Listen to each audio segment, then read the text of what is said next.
So this is a very interesting article here, and in this article, they link to a YouTuber, and his name is Gabe Follower. He does a lot of Half-Life videos, and in this particular video, he is talking about HLX. This is some kind of new project, maybe, that Valve is working on.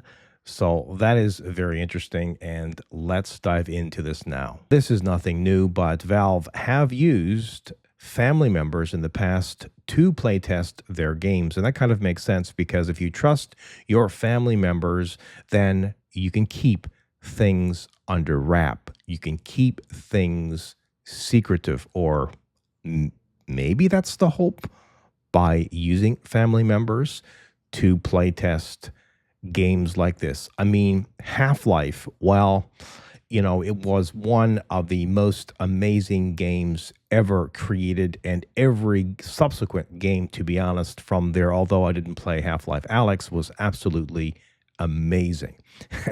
I remember playing Half-Life, the first one, and it scared the bejesus out of me. It was absolutely terrifying at that particular time. And speaking of Half-Life Alyx, that's 5 years old. So isn't it time for something new? I think really the big discovery here was they found some internal names at Valve, HLX being one of them, but also HLX Audio and HLX Artists. So some new code mentions HLX and as well AMD's FSR3. So that's pretty interesting. Does that mean that they're working on a new game, or is this some kind of test using HLX, whatever that is? Maybe it's just a base somehow. Maybe it's some kind of update to the Source 2 engine. It's anyone's guess, really. Valve apparently is working on making NPCs, or non-playable characters, run better using something called level of detail for how they look and how smart they are. This could mean a future where a Valve game will have lots of NPCs that act in complicated ways. I don't know if you guys remember a game called Assassin's Creed Unity, but that was a game that used NPCs pretty intelligently, and that was a long time ago. But if they do it right, they'll be able to make these non-playable characters act and do things that are, well, very smart, and you wouldn't know, but they're actually so-called real. Some games do this so very well, and some other games, well, they don't, because NPCs in some games will just stand there, you shoot them, they do nothing, and it's just too easy. And other games, well, like for example, Gray Zone Warfare, at least at the beginning, very difficult. They can shoot you from like 4,000 miles away with one shot and you're dead. So, there needs to be a balancing system and, like I mentioned, level of detail, but also a way to implement this so it works very well and seems natural. And apparently they are working on ways for things in the game to move around, like platforms or NPCs walking on walls, even if gravity changes.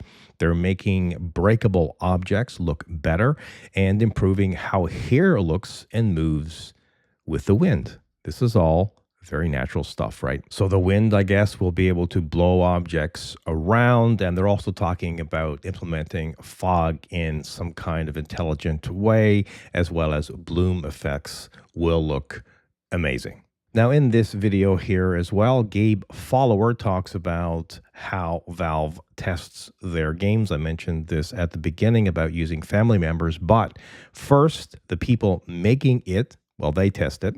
Then other people at Valve, then people from different teams test it, then everyone at the company, and finally, family and friends test it. Now, obviously, testing is very, very important. And while some games go into early access, a lot of AAA titles, well, they don't do that. They want to finish the game or go as far with it as possible, set a release date, release it, and cross their fingers everything is going to be okay. Of course, there is patch after patch after the official release date. But yes, testing is absolutely crucial. Gabe Follower here also suggests that more than likely it will be the end of Gordon Freeman's story, but they might make other Half-Life games that aren't about him. I suspect somehow somebody is going to carry the torch. I just hope it doesn't go too weird, if you know what I mean. So, what do you think about all this hype about the next Half-Life game? Do you think it will be called Half-Life X? I think Half-Life X, the X stands for whatever number is next. That could be 3. Well, more than likely it is. They're not going to go to 4, are they? I don't know. Maybe they'll go to 4, then go back to 3. Who knows? Anything is possible, but I would be interested to know your thoughts.